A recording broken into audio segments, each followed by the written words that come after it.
नमस्कार, CSK news में आप सभी दोस्तों का एक बार फिर से बहुत बहुत स्वागत है। दोस्तों, दिन भर की जो फटाफट ब्रेकिंग न्यूज़ निकल के आ रही है, एक करके जानेंगे। दरअसल दोस्तों, भारत चीन सीमा विवाद के बीच पहली बड़ी खबर निकल के आ रही है। आपको बता दें, चीन सीमा के पास पहुंच चुकी है सेना की अंतिम चौकी पर पहुंची गाड़ियां, पूरी सड़क बनाना बाकी है। जी हाँ, बड़ी खबर निकल के आ रही है। अब सड़कों का निर्माण चीन से सटे सीमा तक बीआरओ ने कर दिया है ऐलान, गाड़ियां पहुंच चुकी हैं। अब ये बड़ी खबर निकल के आ रही है, सेना ने ट्वीट करके इस बात की जानकारी दी है।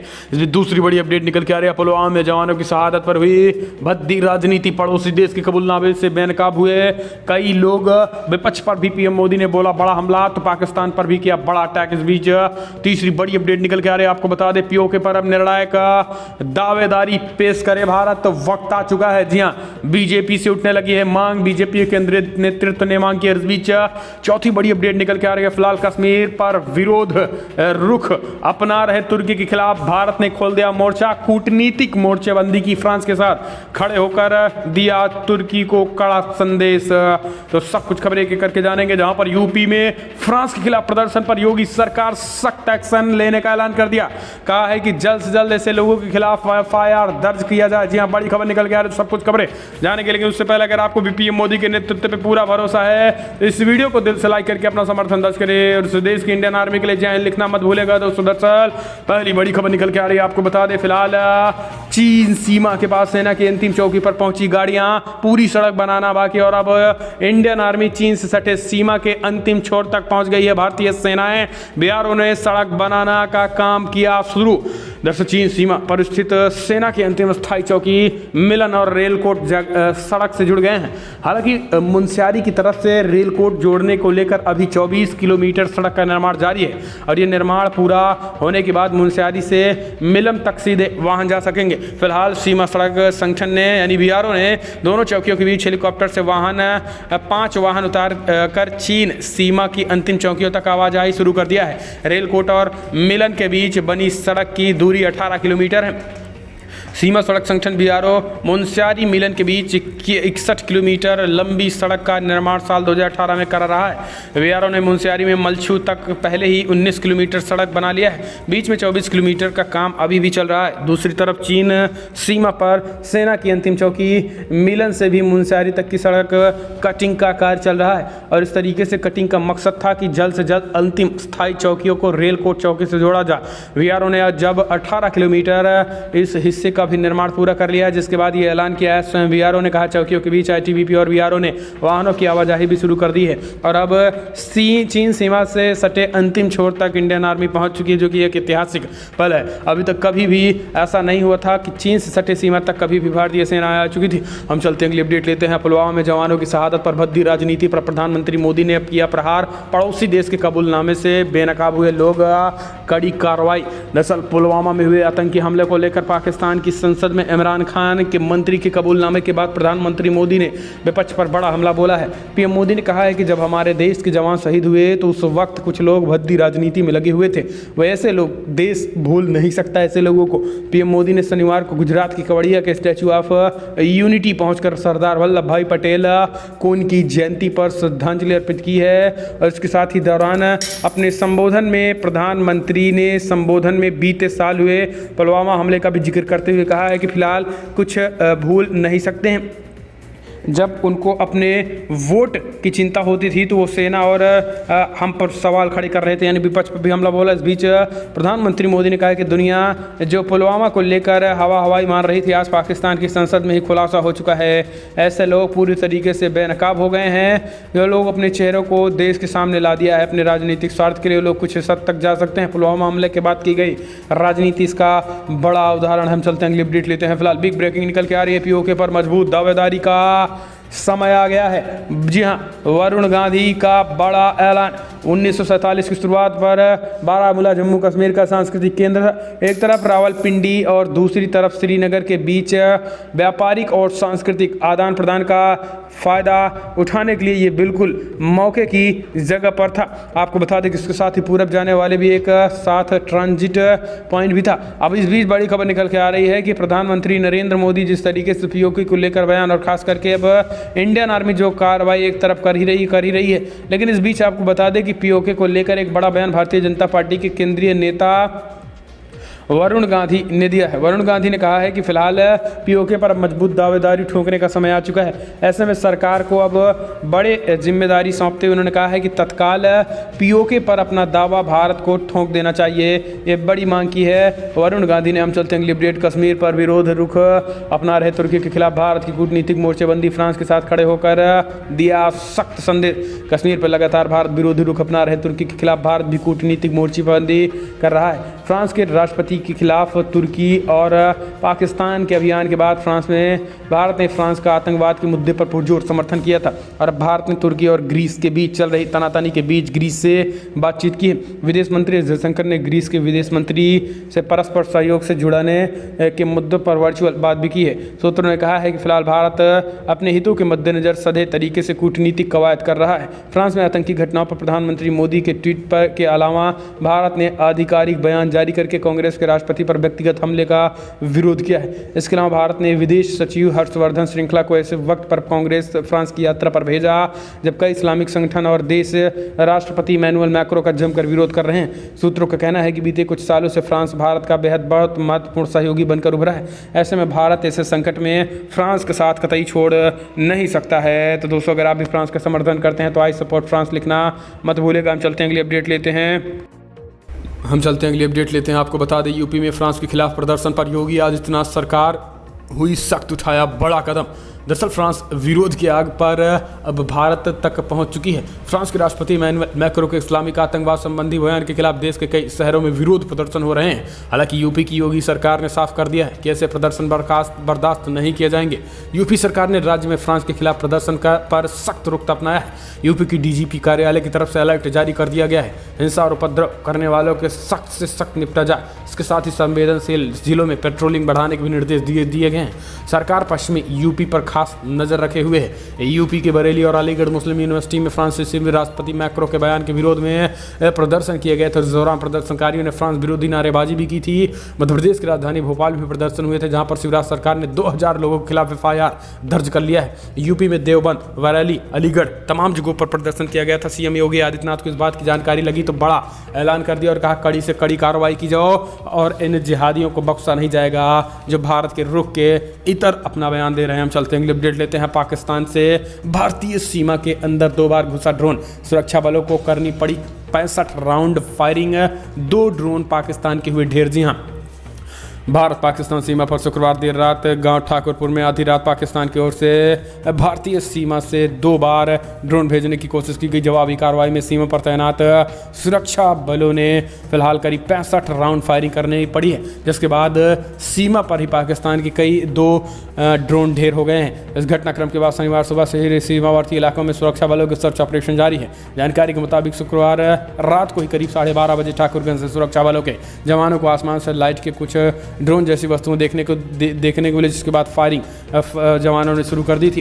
हालांकि आपको बता दें कि सुबह इस बात का सर्च ऑपरेशन चला कि कहीं पाकिस्तान ने किसी तरीके से अवैध हथियारों को भारत सीमा इस पार तो नहीं पहुंचाने की ये साजिश थी। हम चलते हैं अगली अपडेट लेते हैं। फिलहाल बिग ब्रेकिंग न्यूज़ निकल के आ रही है। मालाबार नौसेना अभ्यास का पहला चरण 3 नवंबर से भारत संग 3 देश दिखाएंगे ताकत, चीन की बढ़ेगी चिंता। दरअसल चीन पाकिस्तान सीमा पर जारी तनाव के बीच नौसेना को नई तकनीकी सिखाकर मजबूत बनाने का काम जारी है। मालाबार नौसेना अभ्यास का पहला चरण 3 से 6 नवंबर के बीच विशाखापत्तनम तट पर बंगाल की खाड़ी में होगा और इसमें भारत, अमेरिका, जापान और ऑस्ट्रेलिया की नौसेनाएं भाग लेंगी। अधिकारियों ने शुक्रवार को इस बात की जानकारी दे दी है। नौसेना अधिकारियों ने कहा है कि फिलहाल 4 देशों के इस नौसेना अभ्यास का पहला चरण 3 से 6 नवंबर के बीच विशाखापत्तनम तट के पास बंगाल की खाड़ी में आयोजित किया जा रहा है। दूसरे चरण में 17 से 20 नवंबर के बीच अरब सागर में तय किया गया है।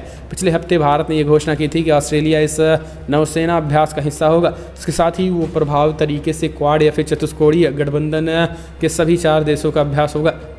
हम चलते हैं अगली अपडेट लेते हैं। फिलहाल बड़ी अपडेट निकल के आ रही है। देश की पहली सी प्लेन सेवा को प्रधानमंत्री मोदी ने दिखाई हरी झंडी। केवड़िया से साबरमती तक उड़ान भरी। पीएम मोदी ने 40 मिनट में तय किया 200 किलोमीटर का सफ़र। दरअसल प्रधानमंत्री मोदी ने शनिवार को लौह पुरुष सरदार वल्लभ भाई पटेल की जयंती के अवसर पर केवड़िया साबरमती रिवर फ्रंट सी प्लेन सेवा का उद्घाटन कर दिया है और ये सेवा रोजाना सैलानियों के लिए अहमदाबाद से केवड़िया और केवड़िया से अहमदाबाद के बीच उपलब्ध होगी। प्रधानमंत्री मोदी ने खुद सी प्लेन के जरिए केवड़िया से अहमदाबाद तक का सफर किया और इससे पहले पीएम मोदी ने केवड़िया में एकता क्रूज़ का उद्घाटन किया। इसके बाद से उन्होंने इस क्रूज़ का सफ़र किया। प्रधानमंत्री मोदी ने इस क्रूज़ से स्टैचू ऑफ यूनिटी तक यात्रा की है। साबरमती रिवर फ्रंट से केवड़िया में मौजूदा स्टैचू ऑफ यूनिटी तक सी प्लेन सेवा शुरू हुई है और इससे पहले प्रधानमंत्री मोदी 2017 गुजरात विधानसभा चुनाव के प्रचार के आखिरी दिन सी प्लेन की यात्रा करते नजर आए थे और पीएम मोदी 40 किलोमीटर का जो समय और 200 किलोमीटर जो है 40 मिनट में पीएम मोदी ने तय किया और फिलहाल अब जनता जनार्दन के लिए इसे खोल दिया गया है। गुजरात एक नए टूरिस्ट प्लेस की तरह उभर रहा है। हम चलते हैं, अगली अपडेट लेते हैं। फिलहाल भारत अमेरिका की दोस्ती देख फिर पाकिस्तान को लगी मिर्ची। इमरान बोले कभी भी धधक सकता है कश्मीर। भारत और अमेरिका की बढ़ती नज़दीकियां पाकिस्तान को कभी रास नहीं आई हैं। हाल ही में अमेरिकी विदेश मंत्री माइक पोम्पियो के भारत दौरे से तिल मिलाए पाकिस्तानी प्रधानमंत्री इमरान खान ने एक तरह से अमेरिका को चिताया है और उन्होंने कहा है कि जम्मू और कश्मीर हॉटस्पॉट बन चुका है और यहाँ भी धधकता रह सकता है, इसलिए अमेरिका को कश्मीर मसले पर निष्पक्ष व्यवहार करना चाहिए। पाकिस्तान के जियो टीवी ने इस बात की जानकारी दी है। दरअसल अमेरिकी विदेश मंत्री माइक पोम्पियो रक्षा मंत्री मार्क टी एस्पर संग सोमवार को भारत के साथ 2+2 के तीसरे दौर की वार्ता के लिए भारत आए थे, जिस दौरान कई अहम समझौते भी दस्तखत भी हुए थे। केंद्र शासित प्रदेश जम्मू कश्मीर में भारत द्वारा उठाए गए कदमों पर चिंता व्यक्त करते हुए पाकिस्तान के प्रधानमंत्री इमरान खान ने चेतावनी भी दी है और ये क्षेत्र एक हॉटस्पॉट है जो कि कभी भी धधक सकता है, इसलिए इस तरीके की धमकियाँ इमरान खान दे रहा है। हम चलते हैं, अगली अपडेट लेते हैं। फिलहाल दरोगा की दाढ़ी रखने और सैल्यूट की जगह आदाब को लेकर सीएम योगी की सूचना सलाहकार ने करारा जवाब दिया। जैसे यूपी के बागपत के रमाला थाने में तैनात सब इंस्पेक्टर इंसार अली बिना अनुमति लंबी दाढ़ी रखने के आरोप में पुलिस अधीक्षक द्वारा निलंबित कर दिए गए थे। बाद में दरोगा इंसार अली द्वारा दाढ़ी कटवाने का प्रार्थना पत्र दिए जाने के बाद पुलिस अधीक्षक अभिषेक सिंह ने उन्हें बहाल कर दिया। इस मामले में अब सीएम योगी आदित्यनाथ की सूचना सलाहकार सलम मणि त्रिपाठी ने ट्वीट किया। सलम मणि त्रिपाठी ने लिखा है कि फिलहाल इंसार अली दरोगा है, नियमा विरुद्ध दाढ़ी रखते थे, सैल्यूट की जगह आदाब कहते थे, सरकार बदलने का फ़र्क उनको समझ में नहीं आया था। इसके बाद यूपी की अब सरकार होने के बाद कानून का राज चल रहा है, जंगल राज नहीं, लिहाजा सस्पेंड हो गए। बहाली तब हुई जब वर्दी के सम्मान वाली वेशभूषा में लौटे और ख़ास करके दाढ़ी कटवाई और आदाब की जगह सैल्यूट करना सीखे। तो देश के खटमुल्लों से नहीं, अब बाबा साहेब के संविधान से ही ये देश चलेगा। इस तरीके से इस बात की जानकारी दी है। तो दोस्तों आपको कैसा लगा ये, हम चलते हैं, अगली अपडेट लेते हैं। बड़ी खबर, पाकिस्तान में 13 वर्षीय ईसाई लड़की का अपहरण। जी हाँ, धर्म परिवर्तन करा करके 50 साल बूढ़े से कराई शादी। ये बड़ी खबर निकल के आ रही है। पाकिस्तान में 13 वर्षीय ईसाई लड़की के अपहरण के बाद जबरन धर्म परिवर्तन को लेकर लोगों में गुस्सा भड़क गया है। कराची में लोगों को प्रदर्शन और दोषियों के खिलाफ कड़ी कार्रवाई की मांग की जा रही है। इस प्रदर्शन का कोई फ़ायदा फिलहाल नहीं होता दिख रहा है, क्योंकि पाकिस्तान में अल्पसंख्यकों पर धार्मिक अत्याचार की घटनाएं आवाम हो चुकी है। बड़े पैमाने पर धर्म परिवर्तन के लिए बदनाम सिंध सूबे की राजधानी कराची में 13 अक्टूबर को ईसाई लड़की रेलवे कॉलोनी स्थित उनके घर के बाहर से अगवा कर लिया गया था। बाद में पुलिस ने पीड़ित परिवार को बताया कि आरजू अपनी मर्जी से इस्लाम कबूल कर रही है, जबकि आपको बता दें कि आरजू को कहीं ना कहीं इस तरीके से डराया और धमकाया गया था। तो इस तरीके के मामले निकल के आ रहे हैं, तो ये आम बात हो चुके हैं, क्योंकि पाकिस्तान तो आतंकिस्तान है ही है। हम चलते हैं, अगली अपडेट लेते हैं। फिलहाल अयोध्या में 39 महीने में मंदिर निर्माण का बन रहा है प्लान। 1000 साल तक अक्षुण रहेंगी भव्यता। जी हाँ, बोलो जय जय श्री राम। राम मंदिर निर्माण समिति की बैठक सर्किट हाउस में पीएम मोदी के सलाहकार रहे नृपेंद्र मिश्र की अध्यक्षता में हुई और 1000 साल तक अक्षुण रहने वाले राम मंदिर वन की भव्यता को लेकर करीब 3 घंटे तक मंथन किया गया। मिश्र ने अब तक कार्यों की प्रगति की जानकारी भी ली। इसके साथ ही इंजीनियरिंग संस्थान समेत टाटा व L&D के विशेषज्ञों के प्रेजेंटेशन देखकर आगे के कार्यों का लेकर रणनीति भी बनाई है। मंदिर निर्माण के छोटे छोटे पहलुओं पर बृहद चर्चा भी हुई है। बैठक में इस बात पर विचार हुआ है कि कैसे मंदिर का निर्माण 39 माह में पूरा कर दिया जाए। और इसके साथ ही राम मंदिर निर्माण की समिति के अध्यक्ष नृपेंद्र मिश्र ने शुक्रवार को L&D सहित कई जगहों पर बैठकें की और 1000 साल तक ये राम मंदिर चलेगा, ऐसी इस तरीके से कंस्ट्रक्शन कार्य किए जा रहे हैं। तो कमेंट के माध्यम से जय जय श्री राम लिखना मत भूलिएगा दोस्तों। हम चलते हैं, अगली अपडेट लेते हैं। हम चलते हैं अगली अपडेट लेते हैं। आपको बता दें, सरकार कराए लव जिहाद की शिकार हुई लड़कियों की घर वापसी, हिंदू महासभा का बड़ा ऐलान। धर्म परिवर्तन को लेकर इलाहाबाद हाईकोर्ट ने बेहद अहम फैसले का अखिल भारत हिंदू महासभा ने स्वागत कर दिया है। शनिवार को मेरठ में अखिल भारतीय हिंदू महासभा के राष्ट्रीय उपाध्यक्ष पंडित अशोक वर्मा ने बड़ा बयान दिया है। उन्होंने कहा है कि सरकार लव जिहाद की शिकार हुई लड़कियों को अपने धर्म में वापस लाने की मांग की है।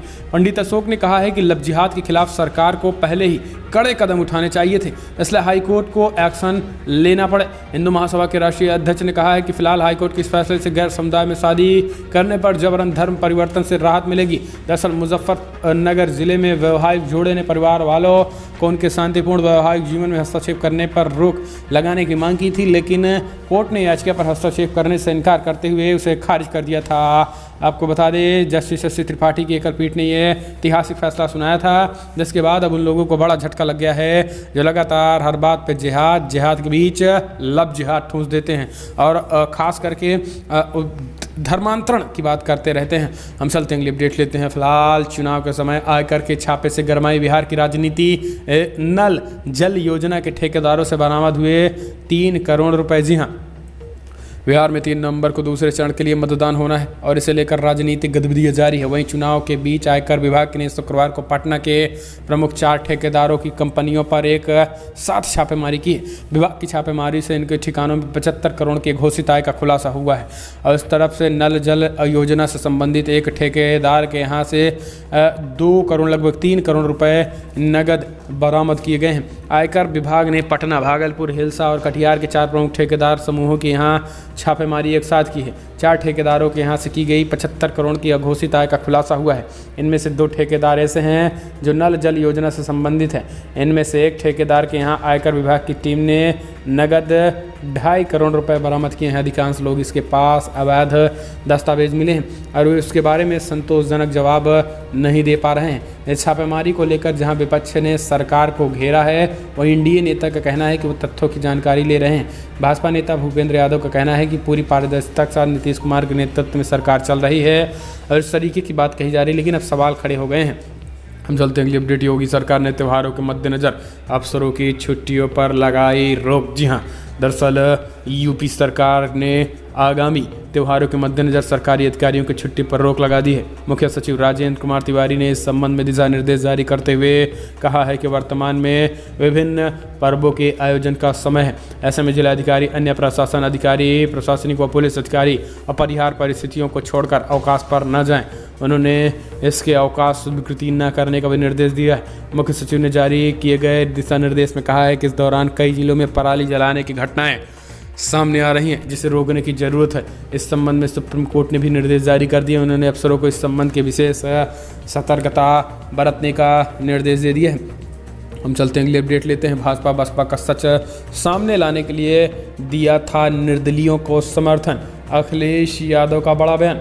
दरअसल समाजवादी पार्टी के राष्ट्रीय अध्यक्ष अखिलेश यादव ने कहा है कि वो भाजपा और बसपा का सच सामने लाना चाहते हैं, इसलिए राज्यसभा चुनाव के लिए निर्दलीय प्रत्याशी प्रकाश बजाज को समर्थन दिया है। अखिलेश यादव शनिवार को आचार्य नरेंद्र देव की पुण्यतिथि पर उन्होंने श्रद्धांजलि देने के बाद मीडिया से बातचीत कर रहे थे। उन्होंने कहा है कि हमने जनता के सामने सच ला दिया है कि बसपा भाजपा की बी टीम है और अब हम ये बातें साफ हो गई हैं। वहीं उन्होंने बसपा सुप्रीमो मायावती पर भी निशाना साधा और कहा है कि कुछ लोग भाजपा से मिले हुए हैं। भाजपा चुनाव जीतने के लिए किसी भी के साथ गठबंधन कर सकती है। अखिलेश यादव ने कहा है कि आज के दिन हम सरदार पटेल, आचार्य नरेंद्र देव जी की वाल्मीकि जी को याद कर रहे हैं, तो वहीं इस बात का भी खुलासा होना चाहिए कि कौन किसके साथ है।